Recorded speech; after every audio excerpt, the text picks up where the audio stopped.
राधा स्वामी जी, संगत जी, आपका हमारे चैनल में स्वागत है। हम आपके लिए रोजाना सत्संग साखियां लाते रहते हैं। वीडियो शुरू करने से पहले एक विनती है, हमारे चैनल को जरूर सब्सक्राइब कर लीजिए और वीडियो को लाइक करना मत भूलिएगा। कमेंट में राधा स्वामी जी जरूर लिख दीजिए। संगत जी, आज पंडाल के माहौल में कुछ अलग ही बात थी। संगत बाबा जी के आगे जोर जोर से बोलने लगी। सच कहूं तो उस पल में एक अजीब सी भावना थी, जैसे दिल भीग गया हो। आज पंडाल में शुरू से ही कुछ ऐसा घटा जिसने सबका ध्यान खींच लिया। जो लोग बाबा जी से व्यक्तिगत रूप से मिलने आए थे, उन्हें भी बाबा जी ने इस बार बहुत सख्त चेतावनी दी। उनका चेहरा आज कुछ उदास सा नजर आ रहा था, जैसे किसी गहरी सोच में डूबे हों। बाबा जी ने करीब 1 घंटा 15 मिनट तक सत्संग फरमाया, और यकीन मानिए, इतना सख्त और सीधा सत्संग मैंने पहली बार सुना। उनके शब्दों में करुणा भी थी, पर साथ ही एक गहरी चेतावनी भी, जैसे वह हमें आईना दिखा रहे हों। मैं आपसे उस पूरे सत्संग की बात अब साझा करने जा रहा हूं। हो सकता है यह वीडियो थोड़ा लंबा हो, लेकिन अगर आपके दिल में सच में बाबा जी के लिए प्रेम है तो इसे पूरा जरूर सुनिए। यह संदेश सिर्फ सुनने के लिए नहीं, समझने और अपने अंदर झांकने के लिए है। सत्संग शुरू करने से पहले मैं आप सबसे फोल्डेड हाथ जोड़कर यही विनती करता हूं, कृपया चैनल संगत व्यासकी को सब्सक्राइब जरूर करें और बेल आइकन पर ऑल वाला विकल्प दबा दें, ताकि बाबा जी से जुड़ी हर नई झलक, हर सत्संग का संदेश आप तक सबसे पहले पहुंचे। वीडियो के कमेंट में राधा स्वामी जरूर लिखिए। यह सिर्फ एक शब्द नहीं, बल्कि प्रेम और श्रद्धा की अभिव्यक्ति है। और हां, वीडियो को शेयर करिए ताकि और संगत भी इस भावनात्मक पल से जुड़ सके। लिंक डिस्क्रिप्शन में दिया गया है। जो भी भाई बहन जुड़ना चाहे, बड़े प्रेम से जुड़ सकते हैं। जब बाबा जी आज स्टेज पर आए तो उस समय शब्द चल रहा था, दुख भंजन तेरा नाम। और फिर बाबा जी ने तीसरे बादशाह की वाणी हरि की पूजा से आज का सत्संग आरंभ किया। वो क्षण सच में दिल में उतर गया, जैसे हर शब्द में कृपा बरस रही हो। संतो, बाबा जी ने आज जो सत्संग फरमाया वह करीब 1 घंटा 15 मिनट चला, पर हर शब्द जैसे आत्मा को छू गया। जैसे ही बाबा जी स्टेज पर आए, पर्दा उठा और संगत ने दर्शन किए। पूरा पंडाल राधा स्वामी की गूंज से भर उठा। वो आवाज, वो जोश और साथ ही वो दर्द, सब कुछ एक साथ महसूस हो रहा था। आज संगत का माहौल बेहद भावुक था। हर चेहरा जैसे उदासी में डूबा था, और शायद ही कोई विरला होगा जो आज की सत्संग के दौरान रोया ना हो। आंखों में आंसू थे, दिल में दर्द था, और जुबान पर सिर्फ एक ही नाम, बाबा जी। अगर आपने भी आज का सत्संग सुना है तो जरूर कमेंट में बताइए कि क्या आपके दिल में भी वही भाव उठा। क्या आप भी रोए थे? क्योंकि आज बाबा जी ने जो कहा वो सिर्फ शब्द नहीं थे, वह हकीकत थी। बाबा जी ने फरमाया, यह वाणी गुरु के घर की है, यह तीसरे बादशाह की वाणी है। उन्होंने समझाया कि भक्ति करनी है तो उस एक की करनी है। उन्होंने कहा, इंसान अपनी कमजोरी को पहचानता तो है, पर उस पर काम नहीं करता। उनकी आवाज में दर्द भी था, प्यार भी था, और एक पिता जैसी चेतावनी भी। बाबा जी ने कहा, बिना रूहानियत के इंसान का जीवन अधूरा है। दुनिया के सारे काम पूरे हो सकते हैं, लेकिन आत्मा की प्यास तब तक नहीं बुझती जब तक वह अपने मालिक को नहीं पहचानती। उन्होंने समझाया कि हर कदम सोच समझकर उठाना चाहिए, क्योंकि यही रास्ता हमें भीतर की सच्चाई तक ले जाता है। बाबा जी ने फरमाया, भक्ति हमेशा उस एक की करनी चाहिए जिसने हमें बनाया है, जिसने हमें जीवन दिया है। उन्होंने बताया कि संत महात्मा वो होते हैं जो हमें मालिक के बारे में समझाते हैं, पर अफसोस हम अक्सर समझाने वालों के ही पांव पकड़ लेते हैं और मालिक तक पहुंचने की कोशिश छोड़ देते हैं। बाबा जी ने बड़ी ही खूबसूरत बात कही, लाख बार इबादत करने से भी कोई नमाजी नहीं बन सकता। अगर दिल में प्यार नहीं है तो रब भी राजी नहीं होता। उन्होंने कहा, भक्ति का सार प्यार में है। हमें अपने अंदर वह भावना जगानी है जो हमें उस एक से जोड़ दे जिसके बिना हम कुछ भी नहीं। उनकी बातों में ऐसी मिठास थी कि दिल रो उठा, और ऐसी सख्ती भी कि मन संभल गया। बाबा जी का हर शब्द जैसे हमें भीतर से झकझोर रहा था कि भक्ति दिखावे से नहीं, दिल की गहराई से होती है। बाबा जी ने बड़ी ही सादगी से समझाया, संत इस दुनिया में आते हैं, हमें जोड़ने के लिए उदाहरण बनकर आते हैं। उन्होंने कहा, जैसे एक बच्चा स्कूल जाता है, उसका मकसद होता है सीखना। अगर वह वहां जाकर कुछ सीखे ही ना तो फिर स्कूल जाने का फायदा ही क्या हुआ। बाबा जी ने कहा, इसी तरह हम धर्मस्थलों पर जाते हैं, माथा टेकते हैं, प्रसाद लेते हैं और बिना कोई सबक लिए वहां से लौट आते हैं। उन्होंने कहा, अगर हमारे कर्म नहीं बदलते तो सिर्फ वहां जाना ही क्या काफी है। बाबा जी ने बड़ी ही गहराई से कहा, हमेशा उस एक की आस रखो, वही जो सबका मालिक है। फिर उन्होंने गुरुवाणी का भाव सुनाया, हो तिसकी आस कर्मण मेरे जो सबका स्वामी रहे समाए। उन्होंने समझाया कि वह एक ऐसा परमात्मा है जो हर जगह व्याप्त है, जो सबका है, किसी एक का नहीं, और जो उस एक से जुड़ जाता है उसके लिए फिर कोई फर्क नहीं रहता, ना मजहब का, ना जात पात का, ना नाम का। उस समय बाबा जी की आवाज में करुणा भी थी और चेतावनी भी, जैसे वह हमें याद दिला रहे हो, अगर आए हो तो कुछ सीखो भी, क्योंकि यही तो जीवन का असली उद्देश्य है। बाबा जी ने कहा, कोई फर्क नहीं पड़ता, चाहे कोई हिंदू हो, मुसलमान हो, सिख हो, ईसाई हो या बौद्ध, मालिक सबका एक ही है। उन्होंने कहा, हम लोग अक्सर शरीर देखकर भक्ति करते हैं, लेकिन असली भक्ति तो आत्मा की होती है, जो किसी धर्म या रूप की मोहताज नहीं। फिर बाबा जी ने फरमाया, इसीलिए वाणी में आता है, जग जीवन सांचा एक वो दाता जो सारी सृष्टि को चला रहा है, वह एक ही दाता है। उन्होंने कहा, हमें इस अनेकता से बाहर निकलना है, क्योंकि जब तक हम भेदभाव में फंसे रहेंगे तब तक सच्चे प्रेम को नहीं समझ पाएंगे। बाबा जी ने समझाया, हर बात शब्दों में नहीं कही जा सकती, क्योंकि रूहानियत लफ्जों में नहीं अमल में बसती है। उन्होंने कहा, सिर्फ बोलने से नहीं करने से भक्ति निभती है, कर्म ही वह दरवाजा है जो हमें मालिक तक ले जाते हैं। उनकी यह बातें सुनकर पूरा पंडाल शांत हो गया था, जैसे हर आत्मा अपने अंदर झांक रही हो। बाबा जी का हर शब्द हमें यही सिखा रहा था कि भक्ति का मतलब सिर्फ कहना नहीं, बल्कि उसे जीना है। बाबा जी ने बहुत ही गहराई से कहा, बहुत कम लोग ऐसे होते हैं जो सच में परमार्थ के रास्ते पर खुद को ढाल लेते हैं। उन्होंने कहा, हम अक्सर तो सिर्फ शब्दों में समझाते हैं, लेकिन सवाल यह है, क्या हम खुद उस रास्ते पर चल भी रहे हैं? बाबा जी ने फरमाया, जिंदगी में हमें एक उदाहरण बनकर दिखाना चाहिए। कर्म की बात तभी सच्ची होती है जब उसे कर्म से निभाया जाए। उन्होंने कहा, हर एक संत ने हमेशा यही बात कही है कि हमें उन बातों को सिर्फ सुनना नहीं, उन्हें अपनाना है। लेकिन होता क्या है, हम सुनते हैं, सिर हिलाते हैं, सहमति जताते हैं, पर अपनी जिंदगी में कोई बदलाव नहीं लाते। हम वही पुराने चक्र में फंसे रहते हैं जहां बातें बहुत हैं लेकिन अमल बहुत कम। बाबा जी ने कहा, यही वजह है कि कबीर साहिब फरमाते हैं, जो तो है वो तो दी से ना ही, जो दी से वो कहा ना जाए। उनकी यह पंक्ति मानो आईना दिखा रही थी कि सच्चाई वो नहीं जो दिखती है, सच्चाई वो है जो महसूस की जाती है। बाबा जी ने बहुत ही गहराई से कहा, बहुत कम लोग ऐसे होते हैं जो सच में परमार्थ के रास्ते पर खुद को ढाल लेते हैं। उन्होंने कहा, हम अक्सर तो सिर्फ शब्दों में समझाते हैं, लेकिन सवाल यह है, क्या हम खुद उस रास्ते पर चल भी रहे हैं? बाबा जी ने फरमाया, जिंदगी में हमें एक उदाहरण बनकर दिखाना चाहिए। कर्म की बात तभी सच्ची होती है जब उसे कर्म से निभाया जाए। उन्होंने कहा, हर एक संत ने हमेशा यही बात कही है कि हमें उन बातों को सिर्फ सुनना नहीं, उन्हें अपनाना है। लेकिन होता क्या है, हम सुनते हैं, सिर हिलाते हैं, सहमति जताते हैं, पर अपनी जिंदगी में कोई बदलाव नहीं लाते। हम वहीं पुराने चक्र में फंसे रहते हैं जहां बातें बहुत हैं लेकिन अमल बहुत कम। बाबा जी ने कहा, यही वजह है कि कबीर साहिब फरमाते हैं, जो तो है वो तो दी से ना ही, जो दिसे वो कहा ना जाए। उनकी यह पंक्ति मानो आईना दिखा रही थी कि सच्चाई वो नहीं जो दिखती है, सच्चाई वो है जो महसूस की जाती है। बाबा जी समझा रहे थे कि मालिक कहीं बाहर नहीं है, वो हमारे भीतर ही विराजमान है। जैसे गुरुवाणी में कहा गया है, सब कुछ घर में है, बाहर कुछ नहीं। जो बाहर खोजता है वह भ्रम में भटक जाता है।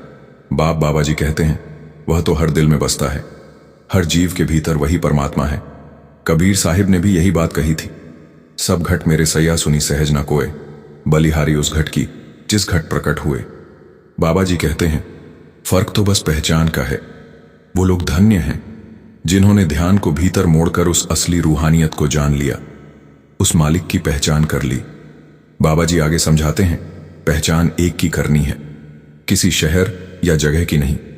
लेकिन हम लोग छोड़ते नहीं, हर शहर में उसे खोजने निकल पड़ते हैं।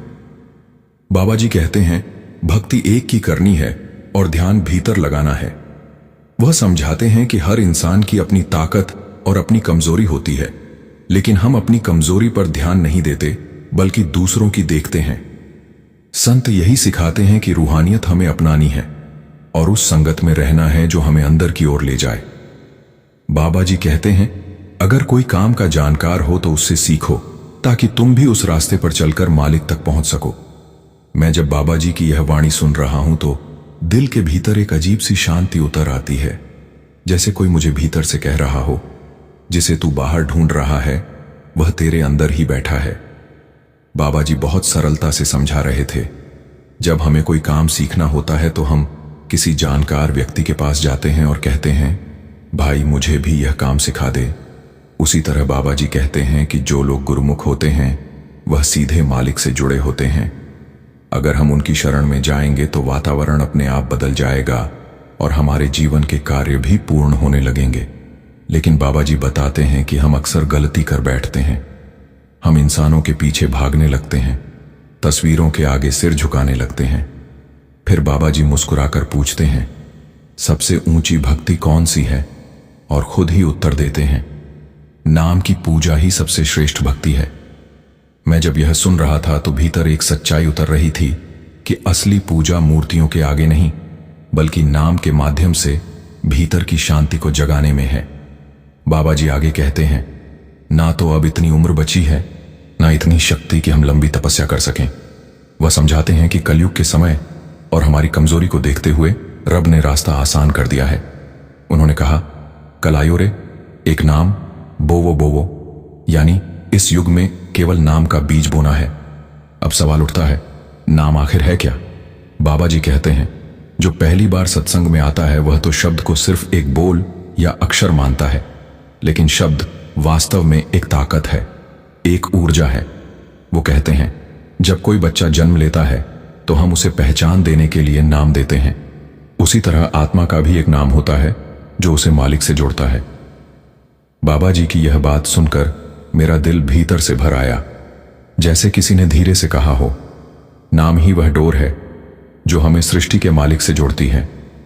बाबा जी बहुत ही सुंदर ढंग से समझा रहे थे। जब हम किसी बच्चे का नाम पुकारते हैं तो हमारा ध्यान तुरंत उसकी तरफ चला जाता है।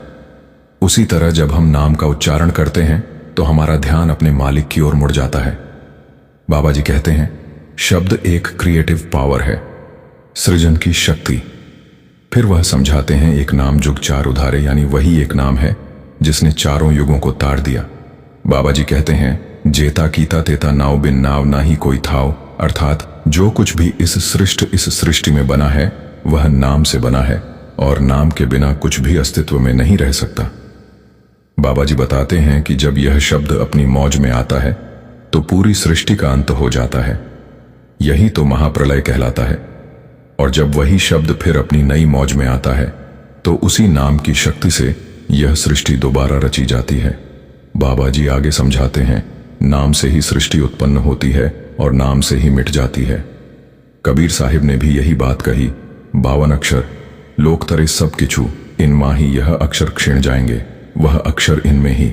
बाबा जी कहते हैं, हम कोई भी बात 52 अक्षरों या शब्दों के माध्यम से समझा सकते हैं, लेकिन जो असली शब्द है वह इन अक्षरों या लफ्जों में नहीं आता। वह कहते हैं, उस शब्द की खोज हमें गुरुखों की संगत में करनी है जो खुद उस नाम में लीन हो चुके हैं। जब बाबा जी यह फरमाते हैं तो भीतर एक अजीब सी गूंज महसूस होती है, जैसे वो नाम, वो शब्द सच में हमारे अंदर ही सोया हुआ है और बस किसी दिन जागने का इंतजार कर रहा है। बाबा जी ने बहुत ही खूबसूरती से समझाया कि असली भक्ति तो उस समय शुरू होती है जब इंसान सच्चे अर्थों में किसी गुरुमुख की संगत में बैठता है। उन्होंने मीराबाई का उदाहरण देते हुए कहा, पायो जी मैंने नाम रतन धन पायो। बाबा जी समझाते हैं कि मीराबाई राजमहलों में पली बड़ी थी। उनके पास धन दौलत वैभव हर चीज की कोई कमी नहीं थी, लेकिन जब उन्होंने गुरु की शरण ली तो उन्होंने यह नहीं कहा कि मैंने उन्हें अपनाया, बल्कि यह कहा कि उन्होंने मुझ पर दया की और मुझे अपना लिया। और जब गुरु ने उसे अपनाया तभी मीरा को असली दौलत की पहचान हुई, वो दौलत जो इस दुनिया की नहीं बल्कि आत्मा की है। बाबा जी कहते हैं कि हम भी परमात्मा के मार्ग पर चले हैं। लेकिन उस पहचान तक पहुंचना अब भी बाकी है। फिर बाबा जी आगे कहते हैं, हम अपनी पूरी जिंदगी बस समझने और खोजने में ही गुजार देते हैं। वह समझाते हैं कि रूहानियत कोई पढ़ने की चीज नहीं, बल्कि पहचानने की बात है। जैसे हमारी एक परंपरा है, जब हम किसी के घर जाते हैं तो खाली हाथ नहीं जाते, वैसे ही जब हम मंदिर या दरबार में जाते हैं तो कुछ ना कुछ अर्पण लेकर जाते हैं। बाबा जी पूछते हैं, हम मालिक को क्या अर्पण करें? और फिर खुद ही जवाब देते हैं, मालिक हमें जो भी तोहफा देता है हम उसे अपने स्वार्थ में इस्तेमाल कर लेते हैं। लेकिन क्या हमने कभी सोचा कि उस तोहफे को वापस उसी को समर्पित कर दें जिसने वह दिया है? वो कहते हैं, अगर हमें वह तोहफा ही नहीं चाहिए तो फिर हम उसे वापस लौटा देते हैं। पर मालिक का दिया हुआ तोहफा ऐसा है जो लौटा देने के लिए नहीं, अपनाने और समझने के लिए है। बाबा जी की यह बातें सुनकर दिल गहराई तक छू जाता है। ऐसा लगता है जैसे वह हर इंसान से कह रहे हों, अपने भीतर झांको, असली धन बाहर नहीं, तुम्हारे अंदर ही छिपा है। बाबा जी ने बड़े ही सहज ढंग से समझाया कि हम अक्सर उस तोहफे को जो मालिक हमें देता है एक तरफ रख देते हैं, उसे संभाल कर रखते हैं, उस पर पर्ची लगा देते हैं, ताकि जब किसी को तोहफा देना हो तो गलती से वह तोहफा उसी को वापस ना दे दें जिसने हमें दिया था। बाबा जी मुस्कुराकर कहते हैं, हमारी औकात ही क्या है, सब कुछ तो मालिक का ही दिया हुआ है। फिर बाबा जी ने एक सुंदर प्रसंग सुनाया। उन्होंने कहा, पहली बादशाही जब एक राजा के दरबार में पहुंचे तो राजा बहुत खुश होकर उनका स्वागत करने लगा। उसने कीमती तोहफे, सोना, चांदी और तरह तरह की वस्तुएं उनके चरणों में अर्पित करनी शुरू कर दी। पर पहले बादशाह जी मुस्कुराए और बोले, जो तुम्हारा अपना है वह अर्पित करो। राजा ने अपने बच्चे सामने रख दिए और बोला, यह मेरे हैं। बादशाह जी बोले, नहीं, यह भी तुम्हारे नहीं, यह तो खुद उसी के हैं जिसने तुम्हें दिया। फिर राजा ने अपना धन रख दिया तो बादशाह बोले, यह भी तुम्हारा नहीं। राजा ने अपना राज्य अर्पित कर दिया तो बादशाह हंसकर बोले, यह भी तुम्हारा नहीं। अब राजा थोड़ा झेप गया और विनम्र होकर बोला, फिर हुजूर मेरा अपना क्या है? पहली बादशाही ने बड़े प्रेम से कहा, तेरी मैं और मेरी ही तेरी है। बाबा जी कहते हैं, बस वही हमें अर्पण करनी है।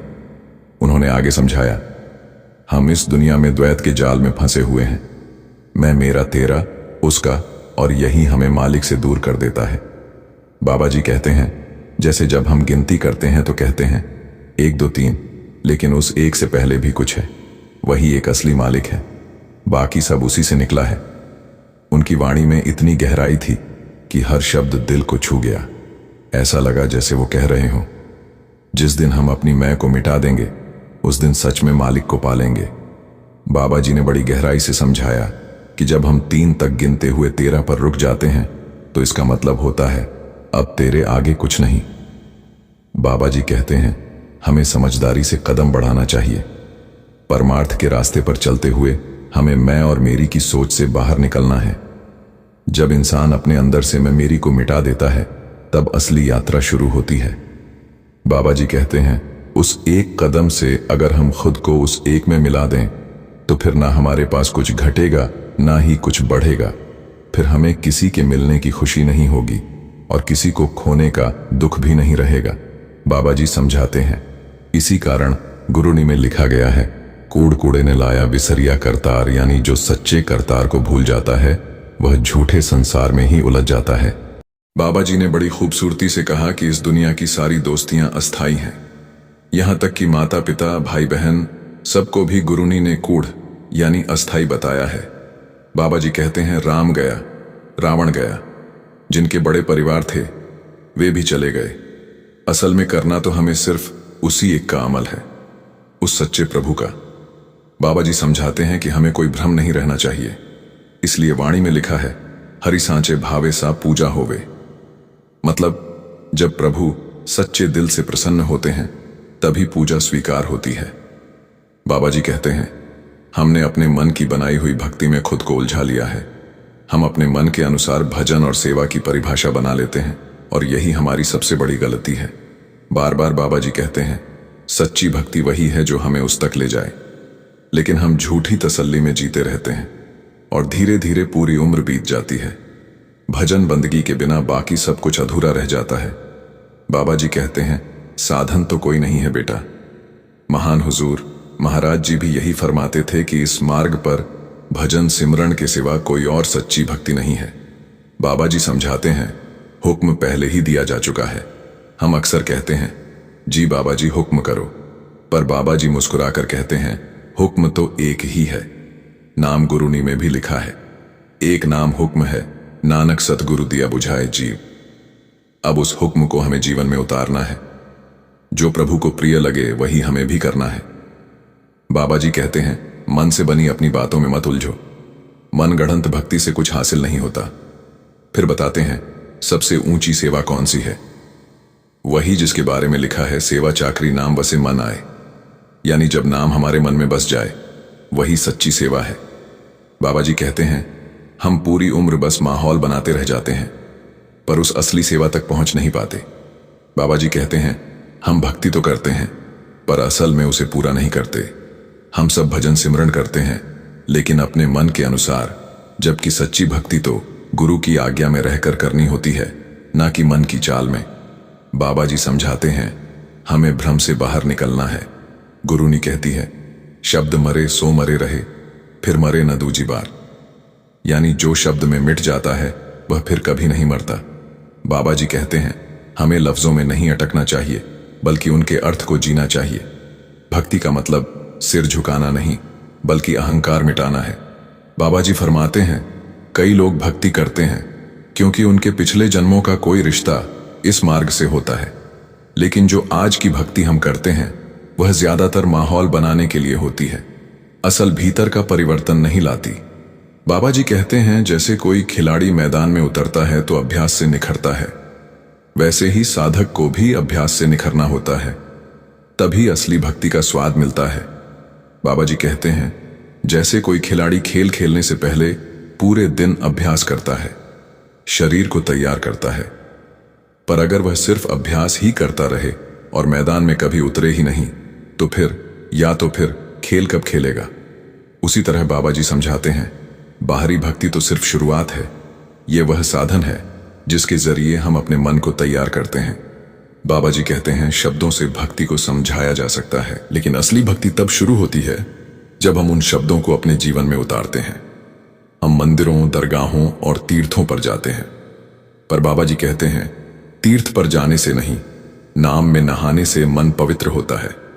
गुरुवाणी में भी लिखा है, तीर्थ नावन, जाओ तीर्थ नाम है। बाबा जी कहते हैं, सच्चा तीर्थ वह जगह है जहां महापुरुषों ने बैठकर भक्ति की हो, जहां उनके चरणों की सुगंध अभी भी बसी हो। ऐसे स्थान हमारे लिए प्रेरणा के केंद्र बन जाते हैं ताकि हम भी उस राह पर चल सके।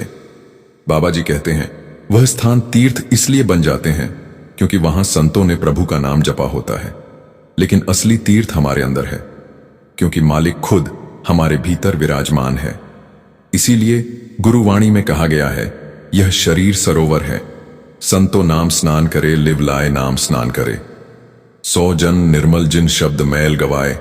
बाबा जी समझाते हैं, अगर सच में पाप धोने हो तो नाम में डुबकी लगानी होगी, ना कि नदियों में। हम सोचते हैं कि नदियों में स्नान करने से पाप धुल जाते हैं, लेकिन अगर ऐसा होता तो एक ही डुबकी से सब मुक्त हो जाते। पर क्या होता है, हम वही पुराना शरीर लेकर बाहर आते हैं और वही कर्म फिर से शुरू कर देते हैं। बाबा जी एक सुंदर उदाहरण देते हैं, जैसे कोई कपड़ा हमें बहुत प्यारा हो और उस पर दाग लग जाए तो हम उसे धोते हैं। अगर वह दाग नहीं निकलता तो हम समझ जाते हैं कि धोने का तरीका सही नहीं है। बाबा जी कहते हैं, ऐसे ही जब तक हम अपने भीतर के मैल को नाम से नहीं धोएंगे तब तक कोई बाहरी डुबकी हमें पवित्र नहीं कर सकती। बाबा जी कहते हैं, जैसे हम किसी दाग लगे कपड़े को पहले धोबी के पास भेजते हैं, पर जब वह भी हार मान लेता है तो हम उसे ड्राई क्लीनर को दे देते हैं। लेकिन जब वहां से भी साफ नहीं होता तब हम आखिर में क्या करते हैं, हम कहते हैं, भाई इसे किसी गहरे रंग में रंग दो ताकि दाग दिखाई ही ना दे। बाबा जी मुस्कुराकर कहते हैं, हमारी रूहें भी वैसी ही हैं, मैली हो चुकी हैं, दागों से भर गई हैं, लेकिन इन दागों को हम अपने बलबूते पर नहीं धो सकते। चाहे हम कितने भी जन्म ले लें, भक्ति अपने दम पर पूरी नहीं कर सकते। बाबा जी कहते हैं, जब मालिक को दया आती है तभी वह खुद हमें नाम के रंग में रंग देता है। वो कहते हैं, मैं तुझे ऐसे रंग दूंगा कि फिर कभी तू फीका नहीं पड़ेगा। बाबा जी कहते हैं, जब वो हमें अपने नाम के रंग में रंग देता है तब हमारी सारी मलिनता अपने आप मिट जाती है। बाबा जी कहते हैं, जब रूह को नाम का रंग लग जाता है तब उस पर कोई दाग नहीं टिक पाता। वह सारे पाप, सारी मलिनताएं उसी रंग में छिप जाती हैं। इसीलिए गुरुवाणी में कहा गया है, आपन लिया जे मिले ता बिछड़न क्यों, रोवण साध संग प्राप्त नानक रंग मनन। बाबा जी समझाते हैं, जब हम संतों की संगत में जाते हैं तो नाम के रंग में बिना रह ही नहीं सकते। सच्ची संगत में बैठने से मन अपने आप उस रंग को पकड़ लेता है। बाबा जी कहते हैं, जब हम उस लायक बन जाते हैं तभी मालिक के बारे में सोचने की ताकत आती है। मिलन तो बहुत दूर की बात है, पहले तो इंसान को मालिक के बारे में सोचने की योग्यता ही चाहिए। बाबा जी कहते हैं, नाम मिलना कोई साधारण बात नहीं। यह तो तब होता है जब इंसान खुद को मिटा दे। जब तक हम अपने मैं को नहीं छोड़ेंगे तब तक उस एक के साथ मिलन संभव नहीं। बाबा जी कहते हैं, भजन ही असली जोड़ है। अगर हमें सच में मालिक से जुड़ना है तो नाम और भजन के माध्यम से ही जुड़ सकते हैं। वह समझाते हैं, हम अक्सर ये गिनाते हैं कि मैं इतने बार डेरा गया, इतने बार सत्संग में बैठा, लेकिन कोई विरला ही ऐसा होता है जो यह कहे कि मैंने इतने घंटे भजन किया। बाबा जी कहते हैं, असल सवाल खुद से पूछो। अगर हम भीतर से दुखी हैं तो कारण यह नहीं कि दुनिया हमें चैन नहीं दे रही, असल में हम खुद से भाग रहे हैं। शांति बाहर नहीं मिलेगी, वो तो नाम की कमाई से ही आएगी। जब मन उस शब्द से जुड़ जाता है तभी भीतर का सुकून जन्म लेता है। बाबा जी कहते हैं, भजन सिर्फ सुनने की चीज नहीं, जीने की साधना है। बाबा जी कहते हैं, पवित्र कैसे बने? फिर खुद ही जवाब देते हैं, जिसके हृदय में नाम बसता है वही सबसे ऊंचा है। अगर हम नाम से नहीं जुड़े तो हम चाहे कितनी भी ऊंची जात या ओहदे में हो, सब व्यर्थ है। गुरुनी में भी कहा गया है, बिन नावे सब नीच जात हैं, विता के कीड़े हुए। बाबा जी कहते हैं, हम दुनिया के भ्रमों में उलझे पड़े हैं। बाहर की पूजा, बाहर के कर्म पर भक्ति करनी है तो नाम की करनी होगी, क्योंकि नाम याद करने से ही सतगुरु प्रसन्न होता है। नाम हमें बाहर नहीं मिलेगा, वह तो भीतर छिपा है हमारी आत्मा में। हम चाहे अपनी मर्जी से कितनी भी कोशिश कर लें, अगर अंदर से जुड़ाव नहीं हुआ तो सब व्यर्थ है। बाबा जी कहते हैं, पवित्र कैसे बने? फिर खुद ही जवाब देते हैं, जिसके हृदय में नाम बसता है वही सबसे ऊंचा है। अगर हम नाम से नहीं जुड़े तो हम चाहे कितनी भी ऊंची जात या ओहदे में हो, सब व्यर्थ है। गुरुनी में भी कहा गया है, बिन नावे सब नीच जात है, विता के कीड़े हुए। बाबा जी कहते हैं, हम दुनिया के भ्रमों में उलझे पड़े हैं। बाहर की पूजा, बाहर के कर्म पर भक्ति करनी है तो नाम की करनी होगी, क्योंकि नाम याद करने से ही सतगुरु प्रसन्न होता है। नाम हमें बाहर नहीं मिलेगा, वह तो भीतर छिपा है हमारी आत्मा में। हम चाहे अपनी मर्जी से कितनी भी कोशिश कर लें, अगर अंदर से जुड़ाव नहीं हुआ तो सब व्यर्थ है। बाबा जी कहते हैं, हम घरों में पाठ रख लेते हैं, ग्रंथियों को बुला लेते हैं, लेकिन जब तक खुद भीतर पाठ नहीं होगा तब तक कुछ नहीं बदलेगा। बाबा जी ने समझाया कि मालिक के घर में पहचान सिर्फ एक ही चीज से होती है और वह है नाम। जब बाबा जी ने कहा, नानक के घर केवल नाम, तो पूरा पंडाल एक साथ गूंज उठा। हर जुबान पर वही शब्द थे। नानक के घर केवल नाम वह पल सच में भावुक कर देने वाला था। बाबा जी ने समझाया कि जब हम ऊपर जाएंगे तो हमारी पहचान किसी पद, रुतबे या नाम से नहीं होगी, बल्कि उस शब्द से होगी, उस नाम से होगी। आज बाबा जी ने लगभग 1 घंटा 15 मिनट तक सत्संग किया। माहौल कुछ अलग ही था, जैसे बाबा जी की मौज ने आज सबको भीतर तक छू लिया हो। इतनी देर बाद बाबा जी का सत्संग सुनने का अवसर मिला था, इसलिए हर कोई बस उसी आनंद में खोया हुआ था। अब फिर से कब बाबा जी सत्संग करेंगे इसका किसी को कोई अंदाजा नहीं, लेकिन इतना जरूर महसूस हुआ कि मौज तो बाबा जी की ही चल रही थी। राधा स्वामी जी।